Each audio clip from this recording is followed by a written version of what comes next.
As profecias da irmã Jeanne Royer. Introdução. Jeanne Royer nasceu em 23 de janeiro de 1731 e faleceu em 15 de agosto de 1798 na França. Ela se tornou freira urbanista e era conhecida como a Irmã da Natividade da Bretanha, uma província da França, e foi uma mística famosa do século XVIII, cujas profecias estão registradas no livro de 1817, intitulado Vida e Revelações da Irmã da Natividade, do abade Charles Genet. A irmã Jeanne Royer fez as seguintes previsões no século XVIII. Início da profecia. Vejo que o século que começa em 1800 ainda não será o último. O reinado do anticristo está se aproximando. Os grossos vapores que eu vi surgindo da terra e obscurecendo a luz do sol, são as falsas máximas de ateísmo e religião e licença que estão confundindo todos os princípios sãos, e espalhando por toda parte as trevas do desconhecimento que obscurecem a fé e a razão dos homens. Um dia ouvi uma voz que dizia: a nova Constituição parecerá para muitos outros além do que realmente é. Eles o abençoarão como o presente do céu, enquanto que, de fato, é enviado do inferno e permitido por Deus em sua justa ira. Somente pelos seus efeitos as pessoas serão levadas a reconhecer o dragão que queria destruir tudo e devorar tudo. Uma noite vi vários eclesiásticos. Sua arrogância e o ar de severidade pareciam exigir o respeito de todos. Eles forçaram os fiéis a segui-los. Mas Deus ordenou que eu me opusesse a eles. Eles não têm mais o direito de falar em meu nome. Jesus me disse: é contra o meu desejo que eles cumpram um mandato pelo qual não são mais dignos. Vi um grande poder que se ergueu contra a igreja. Saqueou, devastou e lançou em confusão e desordem a videira do Senhor, sendo pisoteada pelo povo e sustentando-a para ridicularizar todas as nações. Tendo difamado o celibato e oprimido o sacerdócio, teve o descaramento de confiscar as propriedades da igreja e arrogar para si os poderes do Santo Padre, cuja pessoa e cujas leis ele desprezava. Comentário, aqui fazendo referência ao Império Otomano e sua herança. Continuando. Tive uma visão, diante do Pai e do Filho, ambos sentados, havia uma virgem de beleza incomparável, representando a igreja, estava ajoelhada. O Espírito Santo abriu suas asas brilhantes sobre a virgem e as outras duas pessoas. As feridas de Nosso Senhor pareciam vivas. Apoiando-se na cruz com uma mão, ofereceu a seu pai com a outra mão o cálice que o mestre mantinha no meio. O pai colocou uma mão em cima e levantou a outra para abençoar a virgem. Percebi que o cálice estava meio cheio de sangue e ouvi estas palavras ditas pelo Salvador no momento da apresentação: não ficarei totalmente satisfeito até que eu possa enchê-lo até a borda. Entendi então que o conteúdo do cálice representava o sangue dos primeiros mártires, e que essa visão fazia referência às últimas perseguições aos cristãos, cujo sangue terminará de encher o cálice, completando assim o número de mártires e predestinados. Pois no final dos tempos haverá tantos mártires quanto na igreja primitiva, e mais ainda, pois as perseguições serão muito mais violentas. Então o último julgamento não será mais adiado. Vejo em Deus que muito tempo antes da ascensão do anticristo, o mundo será afligido por muitas guerras sangrentas. Os povos se levantarão contra os povos, e as nações se levantarão contra as nações, às vezes aliadas, às vezes inimigos, em sua luta contra o mesmo partido. Os exércitos entrarão em colisões terríveis e encherão a terra de assassinatos e carnificinas. Essas guerras internas e externas causarão enormes sacrifícios, profanações, escândalos e males infinitos, por causa das incursões que serão feitas na igreja. Além disso, vejo que a terra será abalada em lugares diferentes por terremotos terríveis. Vejo montanhas inteiras rachando e se partindo com um barulho terrível. Sou muito feliz se alguém conseguir escapar desses eventos com apenas um susto. Mas não.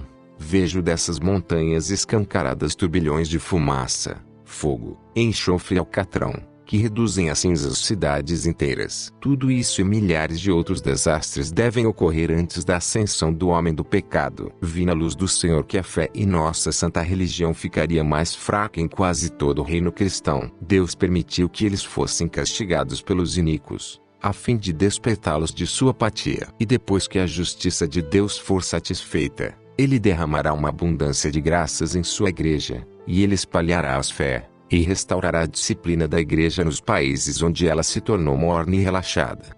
Vi em Deus que nossa mãe, a Santa Igreja, se espalhará em muitos países e produzirá seus frutos em abundância para compensar os ultrajes que sofrerá com a impiedade e as perseguições de seus inimigos.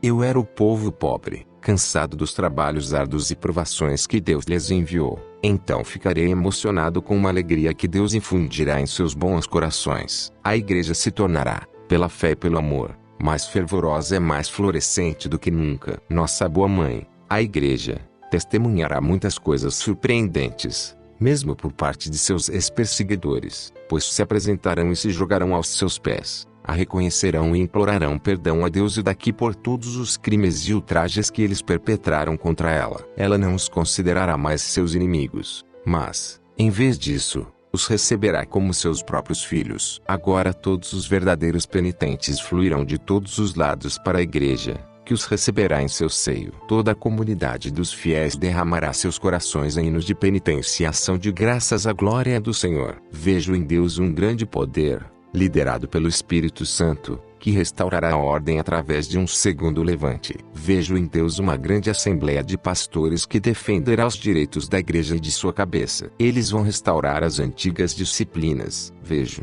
em particular, 2 servos do Senhor que se distinguirão nesta luta gloriosa e que, pela graça do Espírito Santo, preencherão com fervoroso zelo os corações desta ilustre assembleia. Todos os falsos cultos serão abolidos. Todos os abusos da revolução serão destruídos e os altares do verdadeiro Deus restaurados. As práticas anteriores serão colocadas em vigor novamente, e nossa fé, pelo menos em alguns aspectos, florescerá mais do que nunca. Vejo em Deus que a igreja desfrutará de uma paz profunda por um período que me parece durar bastante. Esse intervalo será o mais longo de tudo que ocorrerá entre as revoluções formadas agora até o julgamento geral. Quanto mais nos aproximarmos do julgamento geral, menores serão as revoluções contra a igreja. O tipo de paz que seguirá cada revolução também será mais curto. É assim porque estamos chegando ao fim dos tempos, e pouco tempo será deixado para os eleitos fazerem o bem ou para os iníquos fazerem o mal.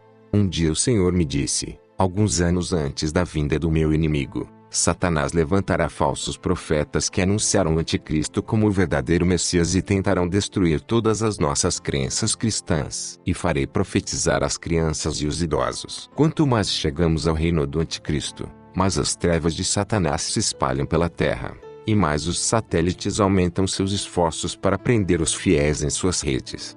Quando o reinado do anticristo se aproximar, uma religião falsa aparecerá que negará a unidade de Deus e se oporá à igreja. Erros causarão devastação como nunca antes. Um dia me vi em uma vasta planície sozinha com o Senhor. Jesus apareceu para mim e, do alto de uma pequena colina, me mostrou um belo sol no horizonte. Ele disse tristemente, o mundo está passando e o tempo da minha segunda vinda se aproxima. Quando o sol está prestes a se pôr, sabe-se que o dia está quase no fim e que a noite logo cairá. Milênios são como dias para mim. Agora olhe para este sol, veja quanto ainda precisa viajar e calcule o tempo que resta para o mundo. Eu olhei atentamente e me pareceu que o sol se punha em 2 horas. Jesus disse, não esqueça que estas horas não são milênios, mas apenas séculos, e são poucos em número. Mas eu entendi que Jesus reservava para si o conhecimento do número exato e não queria perguntar mais. Bastava-me saber que a paz da igreja e a restauração da disciplina durariam um tempo razoavelmente longo. Deus me manifestou a malícia de Lúcifer e as intenções perversas e diabólicas de seus capangas contra a Santa Igreja de Jesus Cristo. Sob o comando de seu mestre, esses homens maus atravessaram o mundo como fúrias, para preparar o caminho e o lugar para o anticristo,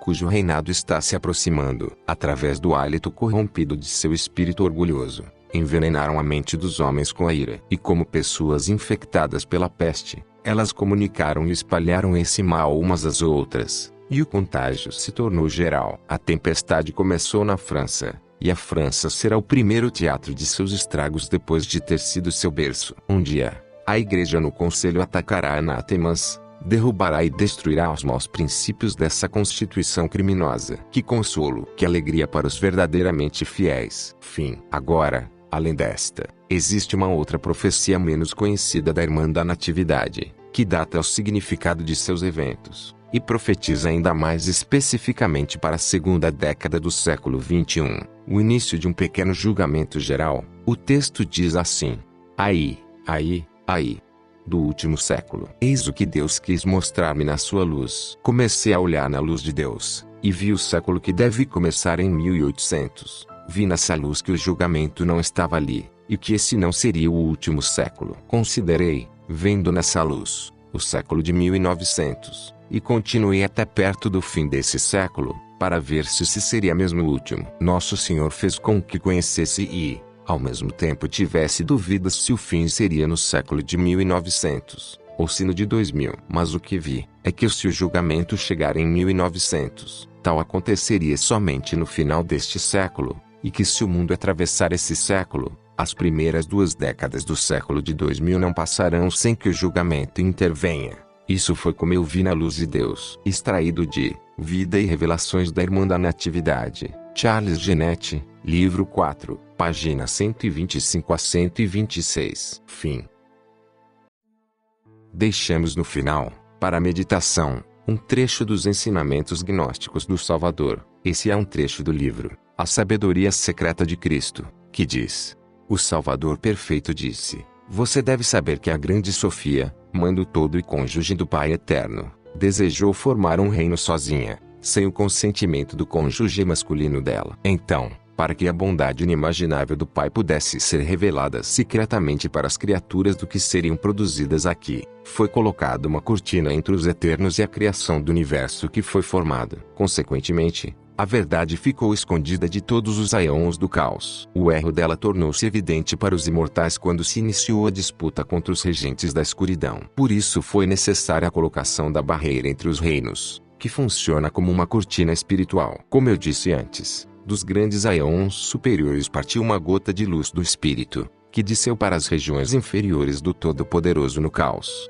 E as formas modeladas humanas foram elaboradas a partir daquela gota. Aquela gota do Espírito habitou dentro do corpo mortal que havia sido produzido, junto com a alma viva proveniente da respiração dos arcontes. Ela permaneceu murcha e adormecida por conta da ignorância e da fraqueza da alma. Mas então ela foi reavivada e aquecida pela respiração da grande luz do homem imortal, e adquiriu a consciência espiritual. Nomes foram recebidos por todos os escolhidos que estavam no mundo do caos. Eles despertaram do esquecimento e se tornaram perfeitos, pela intercessão do imortal, quando sua respiração foi lançada dentro deles. Isso aconteceu por intermédio da Sofia, para que o homem imortal pudesse fornecer as vestimentas eternas para os seus eleitos quando eles deixarem o mundo, de modo que isto seja um julgamento contra os ladrões. Quando eles terminarem este trabalho, o Pai os reconhecerá pelo sopro da respiração que habita neles, e os receberá com felicidade dentro do seu grandioso reino eterno. Como os seres produzidos no mundo possuem apenas a alma que lhes é fornecida pelas autoridades, e carecem do espírito de imortalidade,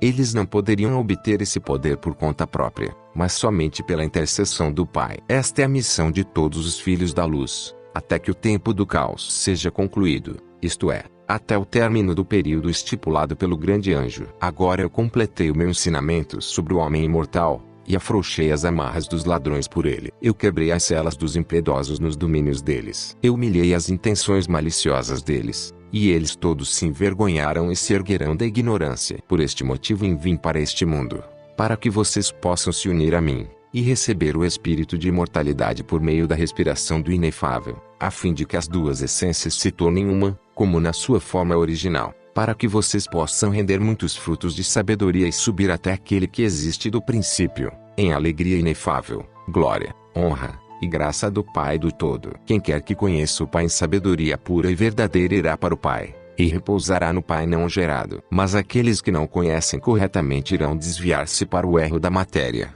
e para as autoridades, e não alcançarão o repouso no 8º céu. Portanto, quem quer que tenha conhecido o Espírito imortal de luz, no silêncio da reflexão e em consentimento com a verdade, que demonstre sua afinidade com o invisível, e ele se tornará uma luz no espírito de silêncio. Quem conheceu o Filho do Homem em amor e sabedoria, que mostre sua afinidade com o Filho do Homem, para que possa subir para as habitações sagradas com aqueles no 8º céu. Eu vim do primeiro que foi enviado para revelar a vocês sobre aquele que existe do princípio, por causa da arrogância do arquigerador cósmico e os anjos dele, já que eles se intitulam deuses. Eu vim para remover até mesmo a cegueira deles, para que eu conte para todo mundo a respeito do Deus inefável que existe além deste universo. Portanto, Eu proponho a vocês que pisem sobre os túmulos deles, que é a prisão da matéria, humilhem as intenções maliciosas deles, e quebrem os comandos deles, substituindo-os com o meu comando. Eu vos dei autoridade sobre todas as coisas como filhos da luz, para que vocês possam esmagar o poder deles com vossos pés. Estas são as coisas que o Salvador abençoado disse antes de desaparecer do meio deles. Ficamos por aqui. Se inscrevam no canal e acompanhem nossos outros audiobooks. Até a próxima.